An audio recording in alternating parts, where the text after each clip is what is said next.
오늘은 민족의 명절 한가위입니다. 즐거운 시간을 가지시고 또 그러나 언제나 하나님의 말씀은 잊지 마시고 늘 마음에 담아두시고 또 사랑하는 친지들 가족들 만날 때 꼭 복음을 전하는 기회로 삼으시기를 바랍니다. 오늘 말씀의 주제는 그리스도 신앙으로만 알려지는 삼위일체의 하나님입니다.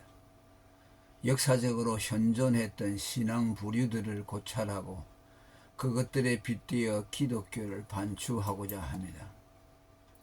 신앙에 천착하고 반추하는 일은 삼복더위나 추위를 불문하고 언제나 필요하기 때문입니다. 크게 세 부류로 구분지었습니다. 첫째, 자연 종교입니다. 하나님의 계시가 단절된 곳에서 인류가 견지해온 보편적인 종교 형태들이 있습니다. 먼저 인간의 존재적 불안과 두려움에서 갖게 되는 원시적인 신앙 형태입니다. 예컨대 태풍이나 홍수, 가뭄 등 자연재해나 질병 같은 인간의 한계를 직면하면서 어디엔가 인간을 도와줄 신이 있을 것이라는 막연한 기대에서 나온 신앙입니다.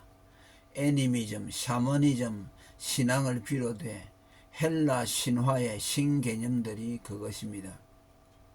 인간의 생존 문제가 어느 정도 해소되고 존재의 두려움에서 벗어났을 때 지성으로 신을 찾아 발견하려는 보다 발전된 신앙 형태가 나타났습니다. 곧 인간의 사위를 통해 신을 찾으려는 철학적인 신앙입니다. 바울이 사람의 지혜로 알 수 없는 하나님을 말씀했을 때 그 사람의 지혜가 곧 철학입니다.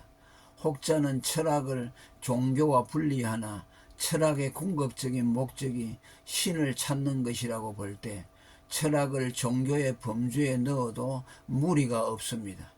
철학의 도시 아덴 사람들의 많은 종교성과 수많은 신전, 제단들은 철학과 신탐구가 결코 무관치 아니함을 보여주는 대목입니다.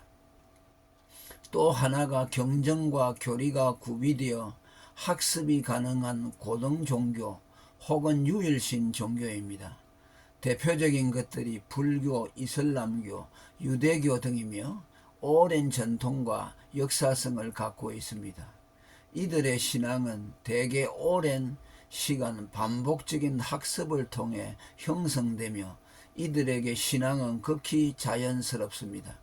존재하는 신앙 중 가장 강력한 신앙 형태라고 볼 수 있으며 자기의 신앙을 위해 목숨을 바칠 수 있게까지 합니다. 신라 승려 이차돈의 벽혈순교, 유대인들의 로마와의 투의 최후의 결전장이었던 마사다 전투, 오늘날 이슬람 교도들의 자살 폭탄 테러는 학습된 신앙의 힘의 대단함을 잘 보여줍니다. 기독교인이 되기 전에 바울의 유대교적 유일신 신앙도 같은 범주에 듭니다. 그는 어려서부터 엄격한 율법주의 교육을 받아 흠이 없을 만큼 율법에 헌신했고 또한 유대교에 대한 충성심의 발로해서 많은 기독교인들을 죽음에 이르게 하고 교회를 잔해했습니다. 인간의 생존적 불안에서 비롯된 종교이든 지적인 사유 형태인 철학적 종교이든 혹은 학습된 고등 종교이든 이것들은 모두 사도 바울이 말한 인간 안의 생떡적인 종교성의 발로입니다. 왜곡된 기독교, 이제까지는 자연 종교를 말했다면 여기서는 기독교 카테고리 안에 들어있으면서도 반기독교 혹은 왜곡된 기독교에 대한 것을 말합니다. 그중 자유주의 신학이 그 선두를 점합니다. 이들은 언제나 하나님을 대화와 논점의 지향점으로 삼기에 일견 기독교 신앙처럼 보이나 그들이 말하는 하나님은 비인격적인 가상의 관념일 뿐입니다. 이들에게는 하나님이 있고 없고가 상관이 없으며 하나님이 없어도 얼마든지 신앙이 가능하게 만들어 교모의 하나님의 존재를 부정합니다. 하나님이 계시다고 믿음으로 현재의 안위와 평안을 얻고 미래에 대한 두려움을 떨쳐낼 수 있다면 그것으로 이미 신앙의 목적이 달성된 것으로 봅니다. 그레삼 매첸이 기독교의 가장 해악적인 무신론주의라고 지목한 것이 바로 이 자유주의 신학이며 버트란드 러셀, 리처드 도킨스의 만들어진 신 개념과 다를 바 없습니다. 그들은 관념적인 하나님인 이 만들어진 신에게 자신을 귀의시키기도 하며 기도도 하고 자신의 삶을 억어하기도 합니다. 이들에 비한다면 표면적으로는 무신론을 표방하면서도 그것을 통해 하나님을 긍정하는 솔직한 무신론이 훨씬 순수합니다. 그들은 하나님에 대한 솔직한 적대감을 통해 오히려 하나님의 존재를 긍정합니다. 이들은 사도 바울의 표현대로 마음에 하나님 두기를 싫어하는 하나님 적대감 표출을 통해 역설적으로 하나님의 존재를 긍정합니다. 그들에게는 하나님이 인정되기에 동시에 그를 싫어하는 것도 가능한 것입니다. 이들은 하나님을 관념적 존재로 만드는 위장된 유실론인 자유주의보다 순진하고 솔직한 무신론입니다. 하나님에 대한 이들의 적대감은 언제나 호감으로 바뀔 가능성도 있지만 하나님을 가상의 존재로 만든 자유주의자들에게는 변화의 가능성이 거의 없습니다. 신념과 믿음이 결탁된 신념주의 신앙도 있습니다. 이들은 하나님의 존재와 그의 전능하심을 믿음으로 기본 신관을 구비한 정통 기독교 신앙으로 보이나 이들 역시 신앙을 왜곡 변질시킨다는 점에서 기독교에 적대적입니다. 대개 이런 신앙을 가진 이들의 성향을 보면 성취욕이나 성경의 성공에 대한 갈망이 강합니다. 실제로 이들이 신앙을 갖게 되는 동기도 질병, 가난, 실패 등 열악한 상황에서 벗어나고자 하는 강렬한 욕구 때문인 경우가 많습니다. 이들의 우선적인 관심은 기독교의 본질인 죄와 구원보다는 축복과 성공에 있으며 자신의 욕망을 신앙이라는 이름으로 포장합니다. 그리고 하나님은 그런 자신의 욕망을 성취시켜주는 것을 통해 그의 존재감과 전능성을 보여준다고 생각합니다. 그들이 흔히 표방하는 그리스도인상은 파워 크리스찬이며 성경을 자신의 성취 욕구를 이루기 위해 이용하는 실용주의적인 성경관을 견지합니다.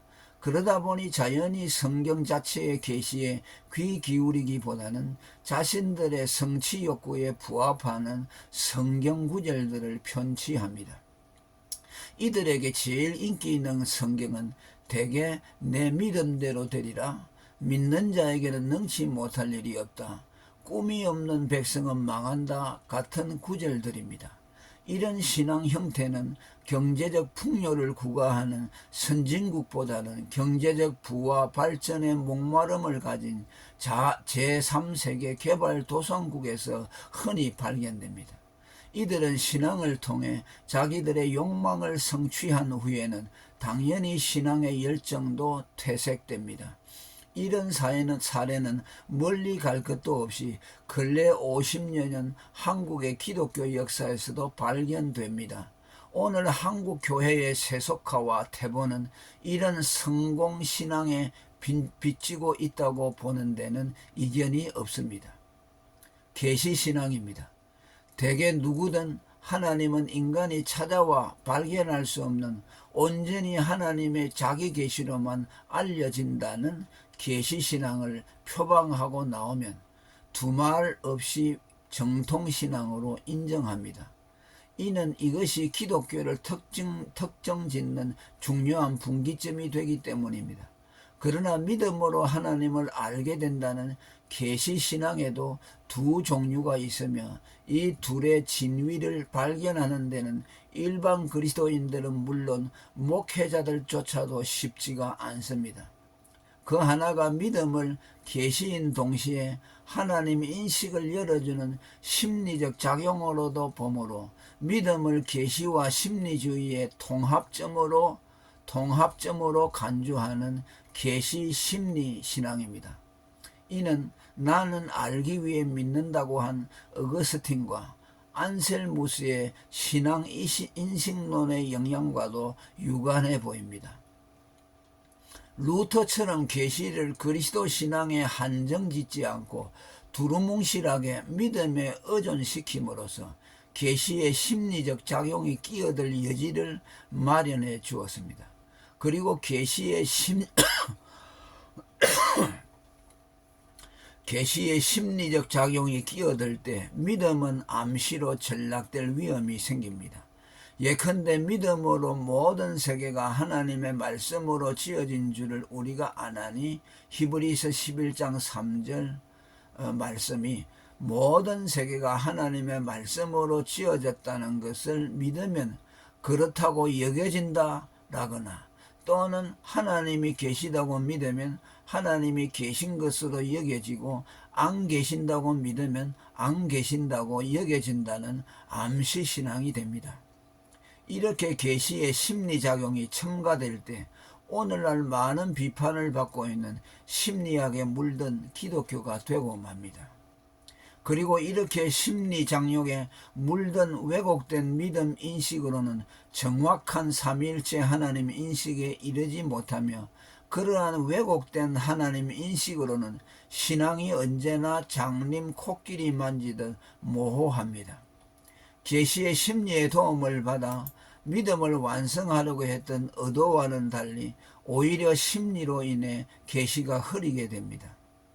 또 하나의 계시신앙은 그리스도 신앙을 통해서만 삼위일체 하나님 인식에 이른다고 하는 루트의 신앙 인식론입니다. 루트는 그리스도 신앙만을 하나님 인식에 이르는 유일 계시로 삼으며 심리작용의 접근을 차단했습니다.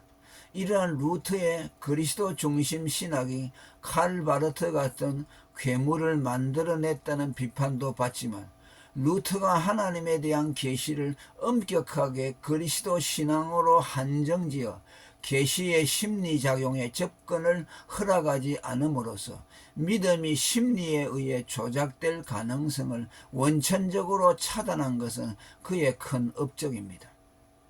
그리스도 신앙을 통해 성부 하나님께로 인도받고 나아가 아버지와 아들로부터 나오시는 성령으로 말미암아 명실공히 삼위일체 하나님 인식에 도달하게 됩니다. 사도 바울이 너희 믿음이 사람의 지혜에 있지 아니하고 다만 하나님의 능력에 있게 하려 하였노라고 한 고린도전서 2장 5절의 말씀은 하나님의 지혜이신 그리스도 신앙을 계시로 삼은 믿음만이 하나님의 능력 위에 세워진 참된 믿음이라는 뜻입니다. 이렇게 그리스도를 믿어 성령으로 말미암아 인식된 삼위일체 하나님 인식은 희미하지도 미심쩍지도 않고 눈으로 보고 귀로 듣고 손으로 만진 것 같이 확실합니다. 할렐루야.